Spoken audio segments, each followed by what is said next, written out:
नमस्कार साथियों, मैं वर्मा विश्वकर्मा चैनल की ओर से जम्मू राइटर क्लब में हूँ। यहाँ पर एक अदबी कुंज JNK जम्मू जो है वो अपना 51 फाउंडेशन डे जो है वो उसको सेलिब्रेट कर रहा है और इसी उपलक्ष्य में उनकी एक किताब है जिसका नाम है पैगाम, उसको भी आज रिलीज़ किया जाएगा। और उसके साथ ही यहाँ पर कोई अवार्ड कोई is also to be presented, जो डिग्नेटरीज हो गए उनको बाकी का कार्यक्रम हम आपको उधर जाके दिखाते हैं। धन्यवाद। आज की हमारी इस तकरीब में तशरीफ फरमा बहुत बड़ी बड़ी शख्सियात और हमारे अदबी कुंज के कारकुनों की मेहनत से और उनके प्यार से जो यहाँ तशरीफ़ लाए, हमारे सभी सज्जनों को यहाँ आने के लिए उनका बहुत बहुत दिल की गहराइयों से शुक्रिया।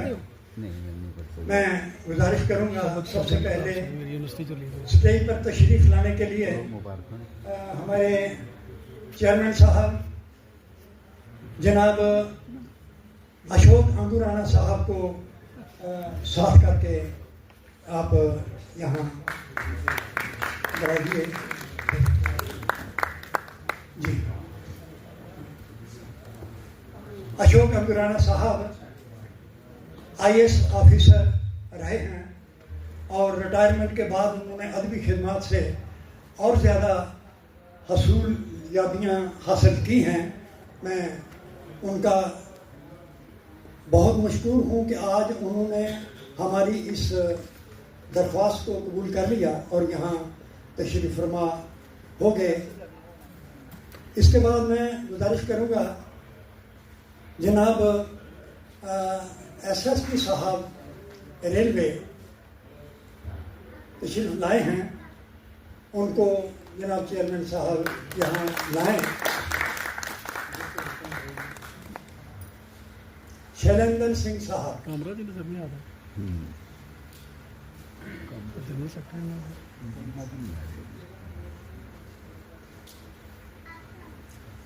जनाब शैलेंद्र सिंह साहब की खिदमत अभी रेलवे डिपार्टमेंट में जारी हैं और उनसे गुजारिश की और वो मान गए इस बात को कि हम अदबी कुंज की इस तंजीम में, इस अदबी कारवां में ज़रूर आपकी तकरीब में शामिल हो जाएंगे। तो जनाब शैलेंद्र सिंह साहब आज आपके सामने तशरीफ़ फरमा है। में अदबी कुंज का एक हिस्सा रहे हैं। डोगरी संस्था में एक अच्छे ओहदेदार भी हैं। डोगरी गज़ल पर इनकी इतनी कमांड है कि इनके बराबरी डोगरी गज़ल में किसी का करना मुझे लगता है नामुमकिन है। बहुत बेहतरीन राइटर और बहुत बेहतरीन इंसान। खालिद साहब का नाम मुझे लगता नहीं है कि ऐसा कोई इंसान जो अदब से जुड़ा हो नहीं जानता हो। वो वाहिद पंजाबी कहानीकार, ऐसे पंजाबी कहानीकार हैं जिन्होंने न सिर्फ देश में बल्कि बाहर विदेश में भी अपना नाम कमाया। इंडो पाक दोनों देशों में उनकी कहानियां इतनी प्रचलित हैं और जिस एहसास और जिस गहराई के साथ वो इंडो पाक रिलेशनशिप्स को डिस्क्राइब करते हैं अपनी कहानियों के द्वारा, वो उल्लेखनीय है। इसके अलावा साहित्य अकादमी अवार्ड और स्टेट अवार्ड से भी सम्मानित हैं और इंडो पाक शायरों के मुशायरा कराने का भी इनको श्रेय जाता है। मैं आपका बहुत बहुत स्वागत करता हूँ। नवाबुद्दीन कसाना अगरचे ताहाल पेशे से कस्टोडियन जनरल जम्मू और कश्मीर के ओहदे पर फाइज हैं, लेकिन उनकी अफसाना निगारी से दिलचस्पी ये ज़ाहिर करती है कि शेर व अदब की खिदमत न सिर्फ ज़बान व अदब के असातिज़ा के हिस्से में आई है, बल्कि उनके बगैर भी हमें अदब की तारीख में ऐसे लोगों का जिक्र मिलता है कि जो गैर अदबी शोबों में रहते हुए अदब और बिलखसूस उर्दू शेर व अदब की खिदमत अंजाम दे रहे। नवाबुद्दीन कसाना का शुमार भी उन्हीं लोगों में होता है। वो 1922 ईस्वी वो 22 मई 1966 ईस्वी को मौजा गढ़हर मोहल्ला जंदरेर तहसील और जिला उधमपुर में पैदा हुए। उनके वालिदैन का पेशा खेती बाड़ी और माल मवेशी चराना था। उनके वालिद मोहतरम का इसमें गरामी हाजी बगड़ है और वालिदा मरहुमा का नाम नेक बीबी था। नवाबुद्दीन कसाना का बचपन वालिदैन के ज़ेरे साया गुजरा, लेकिन उनके आबाई गांव में स्कूल न होने की वजह से उन्हें हसूल तालीम के लिए मौजा मानसर तहसील मजालता अपने नाना मरहूम गुलाम हुसैन और नानी मरहुमा जान बीबी के पास जाना पड़ा। 1982 ईस्वी में गवर्नमेंट हाई स्कूल मानसर से मैट्रिक का इम्तिहान पास करने के बाद वो उधमपुर चले आए, जहां उन्होंने 1985 ईस्वी में 12वीं जमात का इम्तिहान फर्स्ट डिवीज़न में पास किया और 1987 ईस्वी में government boys degree college Udhampur से फर्स्ट डिवीज़न में BA का इम्तिहान पास किया। मार्च 1988 ईस्वी में नवाबुद्दीन कसाना स्कूल एजुकेशन महकमे में मुअल्लिम भर्ती हुए। 1999 ईस्वी में उन्होंने जम्मू यूनिवर्सिटी के तहत प्राइवेट टूर पर उर्दू में MA किया। 1992 ईस्वी में उनकी शादी मोहतरमा जुलेखा बीबी के साथ हुई। 1999 ईस्वी में उन्होंने कश्मीर एडमिनिस्ट्रेटिव सर्विस का इम्तिहान पास किया और उनको डिप्टी रजिस्ट्रार कोऑपरेटिव के ओहदे पर फाइज किया गया। आसरे हाजिर में वो कस्टोडियन जनरल जम्मू और कश्मीर के ओहदे पर अपने फराइज मनसबी अंजाम दे रहे। नवाबुद्दीन कसाना तकरीबन गुज़श्ता 25 वर्षों से उर्दू में अफसाने लिख रहे हैं। उनके अफसाने रोजनामा हिंद समाचार, उड़ान, कश्मीर उज़्मा, लाजवाल, माहनामा, जरी शुआएं बंगलोर में शाया हो चुके हैं। जाहिर है 2 दहाइयों से ज़्यादा उनका अफसानवी सफ़र उन्हें इस बात पर आमादा कर रहा है कि वो अपने अफसानों का मजमुआ क़ारीन तक पहुँचाने में कामयाब हों। इसलिए पैगाम नाम का एक अफसानवी मजमुआ छप चुका है, जिसमें उनके 28 अफसाने शामिल हैं। गोया उनका हर अफसाना कारी को कोई ना कोई पैगाम देता है। इसी मुनासबत से अफसानवी मजमुए का नाम रखा गया है। मुझे इस बात की खुशी हो रही है कि नवाबुद्दीन कसाना अपनी दफ्तरी, समाजी और खानगी जिम्मेदारियों को बहुस्न खूबी निभाने के साथ साथ अफसाने भी लिखते हैं। अफसाना निगारी किसी भी सूरत में आसान नहीं है, ये मुश्किल सिन्फ अदब है। मुश्किल हमारे सभी मेहमानों के लिए और कसाना साहब की इस नई किताब के लिए, जिसका विमोचन आज होने जा रहा है।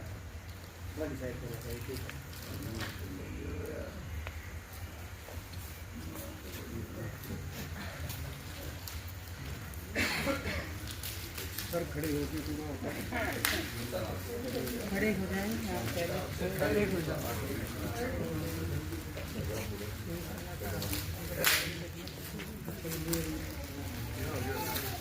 मैं गुजारिश करता हूँ कसाना साहब की बेटी जो आज यहाँ पे हमारे बीच मौजूद हैं, वो भी स्टेज पे आए, क्योंकि बड़े गर्व की बात है और ये पूरे परिवार के लिए गर्व की बात होती है, तो वो भी इसमें जरूर शामिल हो इस खुशी के मौके पे।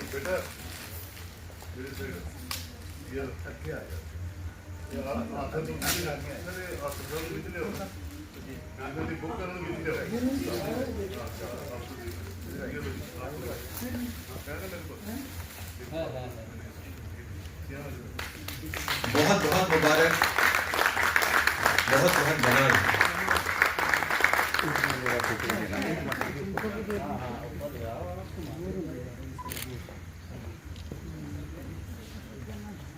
आप भी हाथ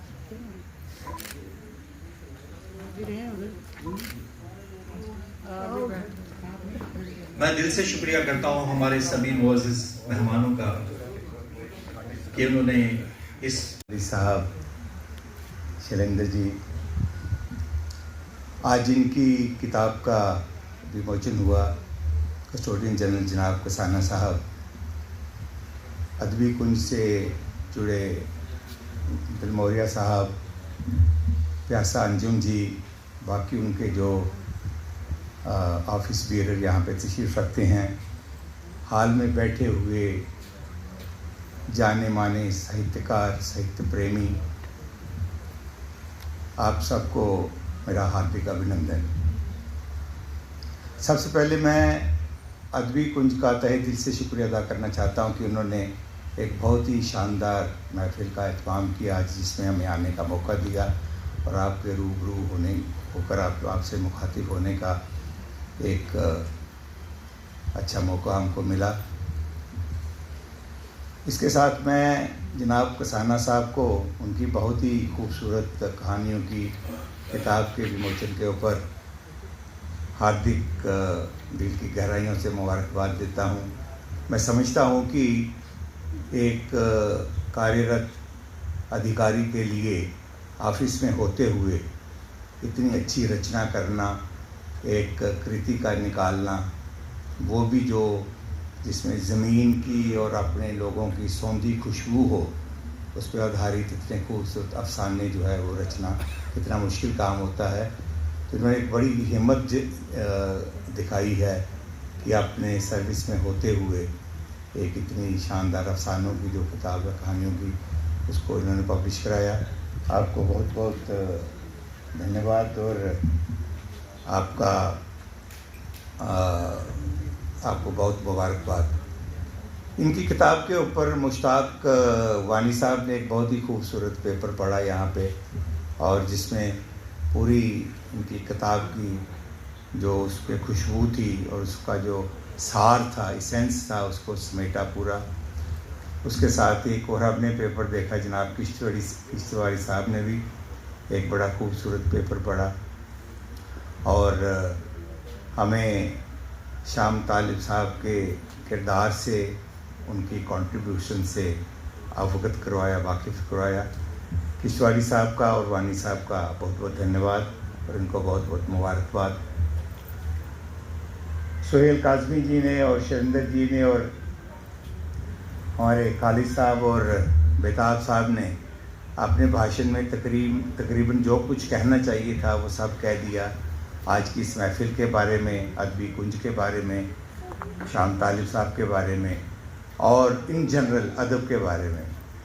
मैं सिर्फ इतना ही कहना चाहूँगा कि अदबी कुंज जैसी जो संस्थाएं हैं वो रियल मानों में हमारे समाज की अक्कासी और नुमाइंदगी करती हैं। कि मैं इसलिए कह रहा हूँ कि ये इस किस्म की संस्थाएं सिर्फ एक अदबी संस्थाएं ही नहीं हैं, बल्कि एक आंदोलन का नाम है। ये एक तहरीर हैं और एक बड़ी लंबे अरसे से, आज इनको 51 साल हो गए इस संस्था का स्थापन हुए, और आज की स्थापना दिवस के ऊपर जो इन्होंने इतना अच्छा कार्यक्रम इसका आयोजन किया और जिस शख्सियत को बुलाया और जिसको ऑनर किया गया, वो इनका अदब के प्रति, अपनी संस्कृति के प्रति एक निस्वार्थ प्रेम और इज़्ज़त उसको दिखाता है। इसके ऊपर बहुत रिसर्च हुई इस बात के ऊपर कि जो समाज साहित्य प्रदान होते हैं, जिसको आप नॉलेज बेस्ड सोसाइटीज़ कहते हैं, वो सोसाइटी अक्सर देखा गया है, रिसर्च के माध्यम से ये साबित हुआ है कि वो जो समाज हैं वो अंदर से बहुत ही मजबूत, पुख्ता, अंदर से जुड़े हुए समाज होते हैं, जिनमें साहित्यकारों की और साहित्य की कदर होती है और उनको प्यार किया जाता है, साहित्य को पढ़ा जाता है, लोग समझते हैं। वो समाज बड़े जागे हुए और जागृत समाज होते हैं, उनकी चेतना बड़ी विकसित होती है। शायद इसीलिए उन समाजों को बड़ा प्रगतिशील और बड़ा तरक्की याफ्ता समाज वो माना जाता है। वही समाज जो गुलाम होते हैं या दूसरों की रहमो करम के ऊपर रहते हैं, जिनमें आपस में ना एकता होती है, ना जागृति होती है, ना जिनकी चेतना विकसित होती है। तो लिहाजा जो अदबी कुंज जैसी संस्थाएं हैं और जो साहित्यकार हैं, जो अदबी कुंज जैसी संस्थाओं को सपोर्ट करते हैं, इनसे जुड़े हुए हैं, वो इस सामाजिक चेतना को उभारने में और अपनी संस्कृति की जड़ें जो हैं बड़ी गहराई तक अंदर ले जाने में बहुत ही सुचारू रूप से काम करते हैं, और उनका एक बहुत ही नुमायाँ और अहम रोल होता है। ये हमको मान के चलना चाहिए। आज के दौर में अगर किसी चीज़ की कमी है, मैं महसूस करता हूँ वो इस बात की कमी है, एक तो हम अच्छे काम की सराहना नहीं करते हैं। शायद इंसान भूल गया है कि जो अच्छा काम किसी भी फील्ड में हो, ख़ासकर अदब में, लिटरेचर में, कोई भी क्रिएटिव काम हो, जो अच्छा इनोवेटिव काम हो, उसकी तारीफ़ जब तक, उसकी सराहना नहीं होगी, तो वो जो आने वाली हमारी जनरेशन है, जो युवा पीढ़ी है, उसको कैसे प्रेरणा मिलेगी अच्छा काम करने के लिए। एक तो ये जो हमारे समाज में कमी है कि किसी अच्छे काम की प्रशंसा ना करना, तारीफ़ ना करना, उसमें कंजूसी करना, तो इस कमी को अदबी कुंज ने बड़ी खूबी के साथ पूरा किया है। इन्होंने अपने उन बानियों को, उन संस्थापकों को और उन जो महारथी थे जिन्होंने इस आंदोलन को, इस मूवमेंट को आगे ले जाने में बहुत ही महान योगदान दिया है, आज के दिन इन्होंने उनको याद किया, खराज अकीदत दिया, ये एक बहुत ही अच्छी बात है। दूसरी जो हमारे समाज में कमी है वो ये है कि साहित्य रचा तो जा रहा है लेकिन पढ़ने वाले जो हैं वो बहुत कम हैं। अक्सर ये राइटर्स को ये शिकायत है कि उनकी रीडरशिप नहीं है, और जब तक पढ़ने वाले लोग नहीं होंगे तब तक राइटर्स इस समाज में पैदा नहीं हो सकते, क्योंकि एक राइटर की जो बेसिक खुराक है वो उसके रीडर्स हैं। जब तक रीडर्स बहुत ज़्यादा तादाद में नहीं होंगे, लोग किसके लिए किताब लिखेंगे। हाँ, ये हो सकता है कि मेरे जैसे लोग जो हैं वो किताब लिखें अपने आप को तलाशने के लिए, अपने अंदर उतरने के लिए, अपने आप को खोजने के लिए, लेकिन उससे काम नहीं चलता है। काम तभी चलेगा जब मेरी किताब को लोग पढ़ेंगे, जैसे खालिद साहब ने बताया, और उसकी आलोचना करेंगे, उसमें नई चीज़ें जोड़ने के लिए मुझे कहेंगे, तभी हमारी जो राइटिंग है, लेखनी में निखार आएगा, उसको आगे लेके जा सकते हैं। तो हमको अदबी कुंज जैसी संस्थाओं का शुक्रिया अदा करना चाहिए, इनका आभारी होना चाहिए कि इन्होंने इस आंदोलन को, लिखने पढ़ने के आंदोलन को, इस समाज को साहित्यिक प्रधान और नॉलेज बेस्ड सोसाइटी बनाने में एक बहुत बड़ा रोल अदा